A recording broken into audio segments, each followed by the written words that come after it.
Thank you very much. Thank you. All right, what are we doing here? Okay, you've got one shot at it, and I'm out of here. Congratulations, Mr. Eastwood. Congratulations. Thank you. A lot of people were surprised that some movies made with American money came out as foreign language. How do you feel about that? Because some other countries that have like much smaller budgets are competing really with American movies, even though they're in another language. Well, our budget on letters was not exactly overwhelming. It was a very small film put together. We shot it in 32 days, and in fact I did it while I was waiting for post-production to be completed on or to be prepared on Flags of Our Fathers. So it was kind of it's kind of a small picture by most picture standards nowadays, but.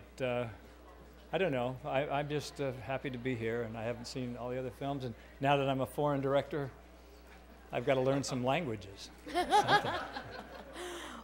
Because you took the other... Beg pardon? How do I do in Japanese? I know one or two words, but I had very good interpreters. And it was sort of like going back 40-some years to be with Sergio Leone, and where he said he could say hello and I could say arrivederci. And so between the two of us, we did a lot of hand signals and we got by. But on Letters from Iwo Jima, Ken Watanabe spoke English, and we had 4 interpreters. The discipline of the Japanese actors was terrific, so it wasn't really a problem, I don't think. Because you took the other side, were you... Huh? Hi, it's Jimmy. Hi. Because you took the other, you showed the other point of view from the American side. Were you pleased or surprised that this film gained such acceptance, that people responded to the humanity of that? Yes, I was. I didn't know what to think. I know I felt that it was interesting to tell the humanity of it, and I felt that this particular time in history, it's important to do that. In Japan, of course, the Battle of Iwo Jima is totally erased from history. None of my actors had ever heard of it. Even Ken Watanabe, who is in his 40s, late 40s, he hadn't heard of it. He had to research it. We all had to research from scratch. But now I'm getting an awful lot of good comments from Japan, where they feel it's helping closure. It's helping. Understanding and paying some memorial to the 21,000 men that died on the island, and as they all, when you look at their letters, none of them wanted to be there any more than our side wanted to be there. You know, a lot has been made about the quick decision to release this film. Can you tell us a little bit of the thinking behind that? The decision? The decision to release it when you did. Oh, they just seem like companion films, and they seem like they ought to be together. To put it off until next year, you'd have one Iwo Jima film and then revive it and go into another. It just seemed like the logical thing to do, and we're doing very well in Japan. We're only out here in 32 theaters, but in those 32 theaters, we're doing okay. So I think next week we move up to 215. So it's a smaller project, but it's a film for adults and for adult people, which they don't make too many of these days. Though I'm surprised this year there are quite a few that are appealing as far as adult subject matter, and that I'm pleased to see that. Clint, over here. Yeah. Hi there. You mentioned Sergio Leone, working with him, and he wasn't an English speaker. Are there any other parallels that you recall from those early years working with him that were useful in the making of Letters from Iwo Jima? No, the only parallel was that a lot of the actors, because in those films didn't speak English either. So we had some of them speaking English, some of them speaking Spanish, some speaking French. It was all over the place. But we all seemed to get along, and everybody knew what the script was. So there we go. I just saw the film the day before yesterday, so it's very, very fresh in my mind. And I'm wondering, was part of the purpose of it trying to grasp the cultural sensibility of either death in battle or suicide. Was that a major part of what you were trying to get across?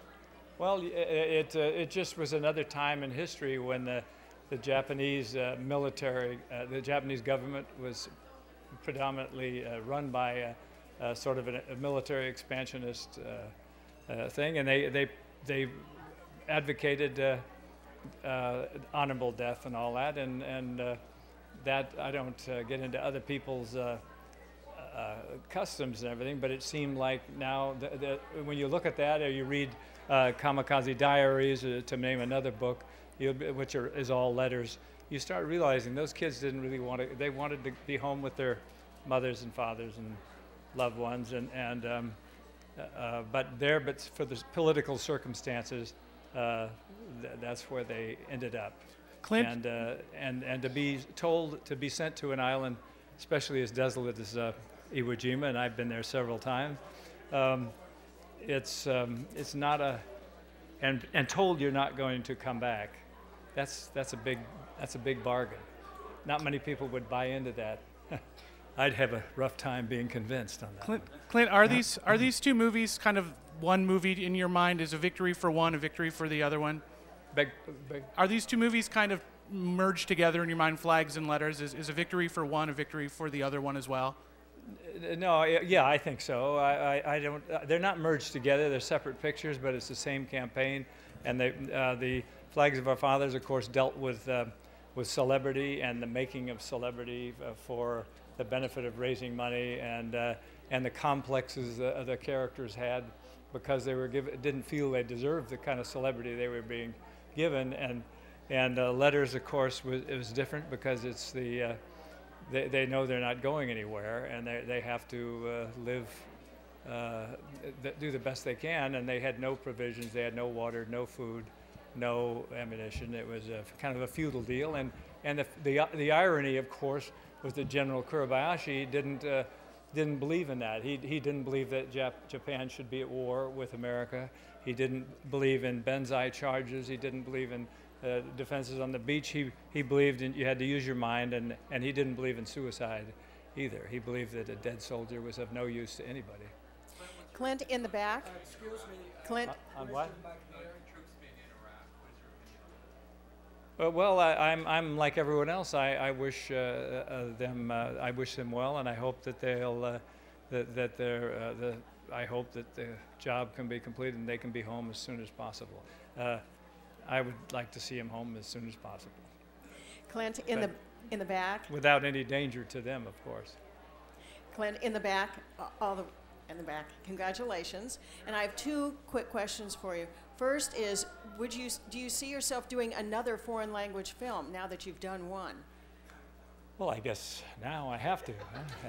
So, yes, I'll be doing a Hungarian film next, or Lithuanian film or something. I don't know. Everything is predicated on story, and if I have a good story, I don't care what language it is or where it is, I'll go to no ends to do it. And the second one is, going back to Sergio Leone, the gentleman who was the composer for The Good, the Bad, and the Ugly is getting a special Oscar coming up shortly. Yes. And although he didn't get an Oscar for doing The Good, the Bad, and the Ugly, I wanted your opinion of what that music did for that movie. Well, I think that's very nice that people are finally recognizing him. Ennio Morricone, I've worked in 5 films that he's done, 6 films, I think, or 5 or 6 that he's done the score for, and he was very imaginative on those Good, Bad, and the Ugly, Fistful of Dollars, Few Dollars More. Very imaginative, very